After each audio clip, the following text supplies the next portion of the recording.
Naam, hii ni za Kiswahili ya Tanganyika FM kupitia Tanganyika TV, matumaini yangu makubwa kwa mzima wa afya. Msikilizaji, nakukaribisha kuweza kusikiliza taarifa zetu za habari za siku ya leo. Katika taarifa zetu za habari, tuanzie kule katika tarafa la Fizi. Ni kwamba jeshi la taifa FARDC limedhibitisha kuangusha drone kutoka Rwanda ambayo inasumbua raia wa nyanda za juu ya tarafa la Fizi na Mwenga, jimboni Kivu Kusini, mashariki mwa nchi ya Jamhuri ya Kidemokrasia ya Kongo. Tangazo ya kudenguliwa kwa drone hiyo imetolewa na jeshi la taifa FARDC mchana wa siku ya Jumapili ya tariki 26 Aprili 2026. Drone hiyo ilikuwa inatokea Rwanda ambako maeneo ya Pwenzero ndipo imekutana na moto wa FARDC bila kukawia ikaweza kuangushwa chini. Tukumbushe kuwa siku za nyuma kidogo drone kutoka Rwanda iliweza kushambulia raia wasio na hatia katika vijiji vya Mikenge na sehemu zingine za tarafa la Fizi na Mwenga na kusababisha raia wengi kupoteza maisha na wengine kujeruhiwa vikali na hata wengine kukimbia makazi yao. Tujielekeze kule katika jiji la Uvira, tukiwa tu katika jimbo la Kivu Kusini mashariki mwa DRC.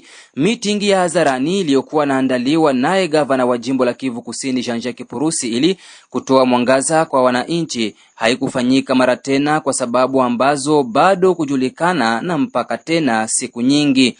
Taarifa tunazo ni kwamba hotuba hiyo au meeting ilikuwa inasubiriwa kwa hamu na baadhi ya wananchi, hasa wakati ambapo hali ya mvutano inaonekana kupamba moto juu ya mswada dhidi ya gavana wa jimbo la Kivu Kusini Jean-Jacques Purusi, kama anavyoeleza hapa mwanasheria Chako Changu Bonane. Ni siku nyingi gavana wa Kivu Mheshimiwa Jean-Jacques Purusi hayupo ndani ya province ya Kivu. Ni wiki karibuni 3 sasa. Amefanya wiki 2 Kinshasa na wiki moja amefanya Tanzania wakati alikuwa akialikwa na viongozi wenzake. Nimeshtushwa tu ghafla siku ya jana kupitia greffier wa tribunal grande instance ya Uvira. Motion imekuwa signifié gouvernorat na imepokelewa, inasema kwamba gavana Purusi na gouvernement yake yote ianguke kwa sababu kuna kazi wanayoifanyia kwa faida ya province yangu wakuwe hapa. Ni kweli wakati gavana amekuja amepokelewa na kamati ya ulinzi na usalama, amepokelewa na wazalendo, amepokelewa na vitengo mbalimbali na ameingia, amelala hapa jana. Hata leo tunamuona pia anaenda ng'ambo ya Merima saa 11. Inamaanisha kwamba anaweza akalala hapa, ingalau gavana wetu wa Kivu halali hapa na hana mpango kabisa na watu wa Uvira, sababu hakuna kitu kinachofanyika. Hakuna kitu kinachofanyika ambacho nakishuhudia sisi wakazi wa Uvira kama gisi kawaida ya nafasi zingine ambapo kuko wa viongozi. Umesema ameanza sasa kulala hapo, ni mara ya kwanza inawezekana hivyo gavana kulala hapo Uvira? Je, inaweza kuwa imetokana na hiyo motion de censure contre yeye au namna gani, kama mnavyofanya analize metre? Ni kwamba tangu hiyo itembee kwenye marezo sosio, nafikiria kwamba gavana hana amani na kiukweli mambo yaendeki vizuri. Chako Changu Bonane ameongeza kuwa kwa sasa hakuna mradi hata umoja wa maendeleo tangu jimbo ihamie pa Uvira. Sababu jana kwanza angepasha kuwa na mitingi, lakini wakaanilia hayo. Leo tena usiku tukaona communique asili ya communication ya gouverneur walianilika nayo na wakasema kwamba wametupilia siku za mbali bila kujulisha watu takuwa siku gani, tariki gani, mwezi gani, mwaka gani na saa gani. Ndio maana hiyo inaonyesha kwamba gavana katika hali ambayo haiko nzuri. Watu wengine wanasema kwamba moma haiko opportun juu ya kuanza hiyo masekuse, notamment hiyo motion de censure contre le gouverneur wa province. Analize gani unafanya kama vile leader communautaire tena mwanasheria Chako Changu? Mtangazaji, sheria ya Kongo haikusemaka wakati gani inafaa ili kwamba motion de défiance ama de censure ikuwe adresi kwa viongozi wa nchi. Sheria haikusema. Ndio maana ukiangalia pia Kinshasa, ingalau vita ya Este, vice ministre ambaye ni bwana Shabani naye pia anaitishwa kwenye Assemblée Nationale. Sheria ya Kongo haikusema wakati mwafaka wa kutosha motion de censure ama motion de défiance. Na kama kuna mtu mwenye anajua hiyo article, ni vizuri sana akalipo na mimi nikaisome ni article gani ya sheria gani. Ya pili, je, watu waendelee kusumbuka katika hali ya kukosefu, watu waishi vibaya, hakuna project moja naifanya hata kama tuko mvita. Ukienda Beni, Butembo, kwenye piko gouverneur militaire Nord Kivu, kuna project mbalimbali ambazo zinafanyika. Vita imeanzia Nord Kivu, lakini kule project zinafanyika, barabara zinajenga, viwanda ndiko na mambo mengine. Kwa nini huku kwetu tangu gavana kutia hapa Uvira na gouvernement yake yote, hata pia hiyo assembly provinciale, hakuna kazi wanaifanya tangazaji? Sababu hakuna sheria wanaichagua, hakuna sheria wanavote, na gouvernement provinciale plan yenyewe wako nao kufanyia kazi, hakuna hata project moja. Lakini kuna mapromese kila siku, gavana anasema promese anatembea mchana, na ndio maana hakuna muda ambao sheria imesema na wafanya siasa waongoze kwa faida ya wakaaji kama vile sisi watu wadogo, wakijua kwamba kama mambo iendeke, sheria ifanywe kazi, wainterpele ministre fulani, hata pia gavana mwenyewe ambaye mardi tayari communique kutoka assembly provinciale wako na plenere kwa ajili ya kuanalize hiyo motion. Na katika habari zingine ni kwamba shirika la SPM pamoja na shirika la tamaduni juu ya amani na haki wamechapisha ripoti ya ujumbe wao uliofanyika nchini DRC, ambao ripoti hiyo imeonyesha ongezeko kubwa la hukumu za vifo nchini kufuatia kuondolewa kwa kusitishwa kwa utekelezaji wa adhabu hiyo mwezi Machi 2024. Kwa undani wa taarifa hii naye mwanaripota wetu Safara Limasidilwe. Naam, matokeo ya ujumbe huo hayakuishia tu kwenye takwimu, bali pia amechunguza hali mbaya ya magereza ambamo zaidi ya Wakongo 1000 walipatiwa hukumu ya kifo mwaka 2024 wanaishi. Katika gereza kuu la Makala pamoja na gereza la kijeshi la Ndolo huko Kinshasa, ripoti imeonyesha msongamano mkubwa kupita kiasi hadi kufikia baadhi ya vyumba kuwa na wafungwa hadi 260. Wale waliotiwa hukumu ya kifo hawana matumaini ya kutoka. Katika gereza kuu la Makala, msongamano unakadiriwa kufikia zaidi ya 1000, huku karibu wafungwa 1015 wakikaa katika nafasi ya watu 1500. Ndolo, baadhi ya vyumba vina watu hadi 260, kila mfungwa akiwa chini ya mita mraba moja. Katika mazingira haya, watu waliotiwa hukumu ya kifo wanaishi kifungoni bila matumaini ya kutoka, hali ambayo mashirika haya yanaita hukumu ya kifo kwa kutekelezwa. Mbali nayo, kuna uchafu uliokithiri katika magereza nchi, ambapo upatikanaji wa maji, chakula na huduma za afya ni mdogo sana. Mashirika hayo yanaongeza, baadhi ya wafungwa waliohojiwa walisema wanapangwa kama samaki wa chinchad wakati wa kulala, na wengine wanaeleza maisha yao kuwa kama jana. Wengine wanasema wanaishi kana kwamba wako ndani ya jeneza kutokana na msongamano katika vyumba vidogo sana. Ukosefu wa matumaini ya haki unadhalisha mgogoro wa kisaikolojia kimya kimya ulioelezwa na mfungwa mmoja huko Kalemi. Tumeshakufa kabla hatujauawa, inaendelea kusema ripoti hiyo. Kutokana na hali mbaya katika magereza ya DRC, mashirika hayo yametoa mapendekezo kwa mamlaka za Kongo, ikiwa ni pamoja na kwanza kwa mchakato haraka kuelekea kufuta kabisa adhabu ya kifo na kusimamisha utekelezaji wote unaopangwa, kuimarisha viwango vya kimataifa vya haki vya kusikilizwa kwa haki, hasa upatikanaji wa wakili tangu mwanzo wa kesi, kukomesha vitendo vya mateso na shinikizo kwa wafungwa, kuhakikisha hali za chini zinazokubalika za maisha kwa wafungwa magerezani, kuongeza uwazi kuhusu takwimu zinazohusiana na adhabu ya kifo. Ripoti hiyo yenye kichwa kinachosema katika janamu ya mabadiliko ya kisiasa, hali ya watu waliotiwa hukumu ya kifo nchini DRC inaonyesha kuwa zaidi ya hukumu 480 za kifo zilitolewa mwaka 2024 pekee, ikiwa ni ongezeko zaidi ya 300% ikilinganishwa na mwaka 2023 na kiwango cha juu zaidi katika miaka 20 iliyopita. Ujumbe huo uliweza kubaini karibu watu 1000 waliotiwa hukumu ya kifo katika magereza 19 yaliyotembelewa, ikilinganishwa na takriban 510 mwaka 2019. Kwa mujibu wa makadirio mengine, idadi ya kitaifa inaweza kuzidi watu 1450, hali inayoweka DRC miongoni mwa nchi zenye idadi kubwa zaidi ya wafungwa waliokataliwa hukumu ya kifo barani Afrika.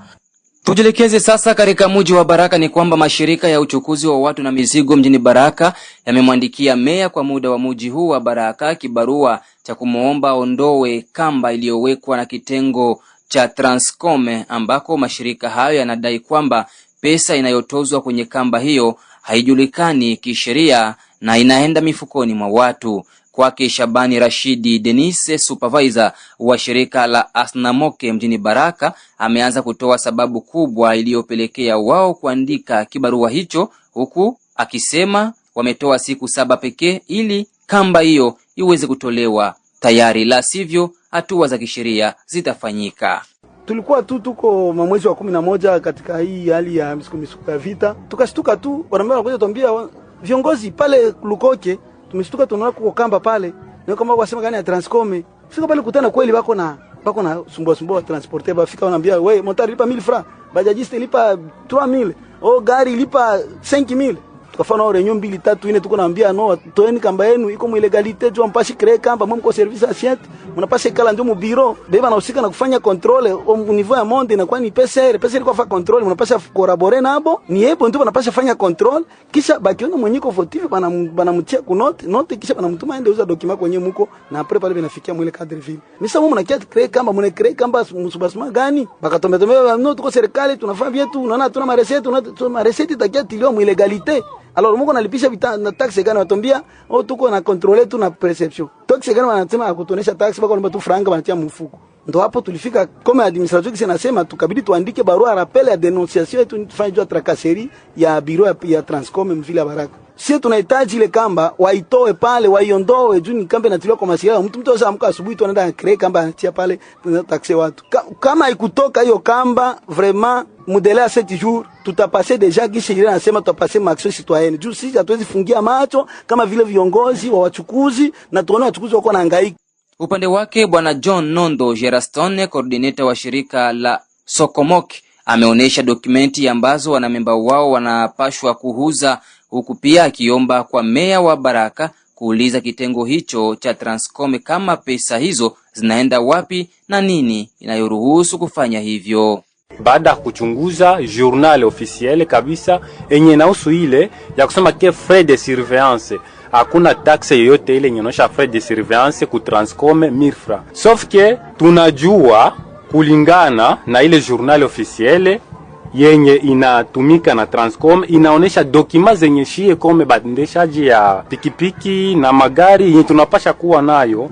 Tunapasha kuwa na permis de conduire, carte grise du véhicule ou de la moto, assurance automobile, vignette, plaque d'immatriculation ou autre document légal exigé par la loi. Mais documents zenye biko nazo pale hakuna. Banalipisha tout par moto 1000 francs, ba 3 tricycles donc bajaji 3000 francs, mabene 5000, gari kubwa ma 10000 francs, sans quittance. Alors tulipenda kwanza tujue ile pesa yenye biko bana kamata pale inafanya kazi gani kushie waendesaji wa magari vile vile na pikipiki, na batuoneshe bordero même de versement ya banki ya kuonesha kama ile pesa bana verser kule.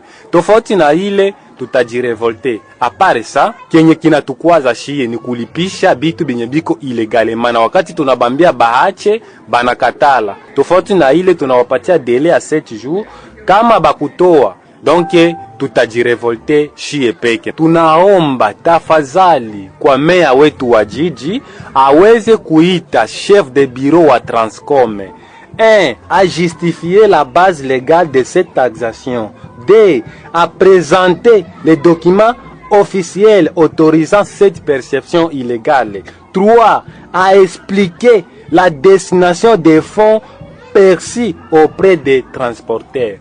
Mwishowe Amisi Meta, kiongozi wa Asnamoke mjini Baraka, ameomba kwa wanamemba wao kwamba kama siku 7 zimepita bila kamba hile kutolewa, basi wataenda pamoja ili kuiondoa wenyewe. Mimi kwa kifupi napenda kusema kama wamambre wetu, waendesha pikipiki, watembeza magari, watembeza mabajaja, ile siku 7 tunasema kama tulidenoncer, tufara rappel kwa maire de la ville na kuma shirika zote zinachukua mwingine yetu ya ville Baraka. Ile siku 7 kama watoki sie peke tunaenda kule, tunaenda watosha kwa document yetu tuliandika ku deposer kule kumeri.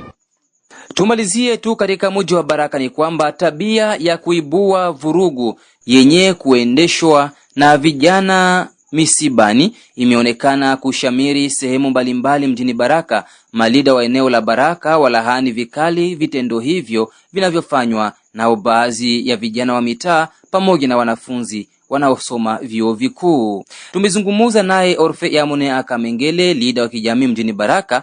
Ameeleza kwa masikitiko makubwa hali hiyo na kukemea vikali.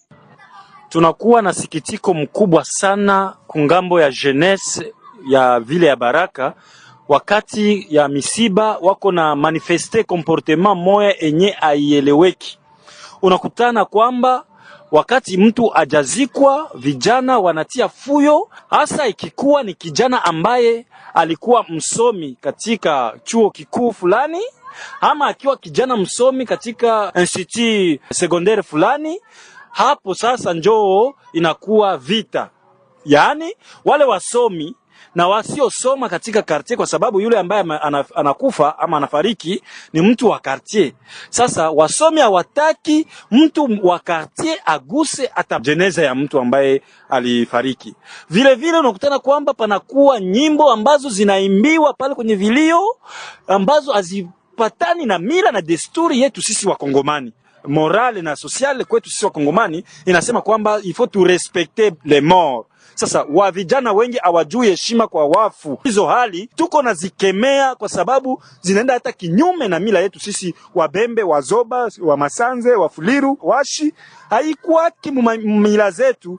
Mtu ajazikwa, watu wanaanza pigana kwenye kaburi. Vijana waangalie jinsi gani watageuza tabia yao ya kutokufanya visanga kwenye vilio. Na wakuu viongozi wa mahali wasiachilie hii swala, waifuatilie vizuri, ila yule ambaye atakuwa anaingia katika hali za kuleta vurugu kwenye kilio, kuimba nyimbo za matusi, kufanya mambo ya kutia majani kwenye mamoto juu ya kurushia watu vumbi kwenye kilio, wale wote wakuwe wanaadhibiwa na sheria, kwa sababu wanakeuka mila na desturi ambazo nchi yetu ya Kongo inazireconnaître, katiba yetu ya Kongo inazireconnaître. Ba universitaire bakwe na manifeste ile kalite yabo ya universitaire. Sio wakati juko étudiant njo wanze jipermettre kuimba manyimbo ya betize, kufanya mabitu ya mabagare kukilio, haiko mzuri. Tu changer jeunesse, tu changer, haiko si njo ba jeune ya kwanza kulikuwa wale ambao walitutangulia wakufanya haya yote na walimaliza maisha vizuri. Msikilizaji, ni hapo ndipo naweka nukta taarifa zetu za habari za siku ya leo. Msomaji wako alikuwa Omari Makelele Ozil.